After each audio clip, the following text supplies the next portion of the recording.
आज की हिंदी कहानी है बुद्धिमान राजा। सालों पहले एक नगर में एक बुद्धिमान राजा राज्य करता था। उनकी बुद्धि और होशियारी की चर्चा दूर दूर तक थी। राजा कभी भी बिना सोचे समझे कुछ नहीं कहता और ना ही किसी आरोपी की बात सुने बिना उसे सजा सुनाता था। उसकी बुद्धिमत्ता के चर्चे सुनकर आसपास के राजा, रानियां और राजकुमारी आदि उनसे जलते थे। इसी जलन के चलते सभी उस राजा की बुद्धिमत्ता की परीक्षा लेने के लिए नए नए तरीके अपनाते थे। हर बार राजा दूसरे राज्य के शासकों द्वारा ली गई परीक्षा में खरा उतरकर खुद को होशियार और योग्य राजा साबित करता था। एक दिन राजा की परीक्षा लेने के लिए एक राजकुमारी आई। उसके हाथों में 2 फूलों की माला थी। दोनों माला में से एक असली फूल से बनी थी और दूसरी नकली से। उन दोनों मालाओं को देखकर उनका ये भेद बिल्कुल पता नहीं चल पाता था। इसी वजह से राजकुमारी ने राजा के सामने दोनों मालाएं रखकर पूछा, हे राजन, अगर आप बुद्धिमान हैं तो बताइए कि इनमें से कौन सी माला असली है।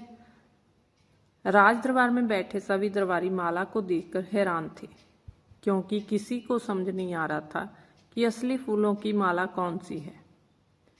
सभी इस सोच में थे कि राजा कैसे बता पाएंगे कि असली फूलों की माला कौन सी है।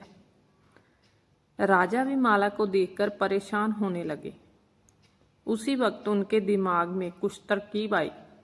उन्होंने तुरंत अपने एक सेवक से कहा, बगीचे की खिड़कियों को खोल दो।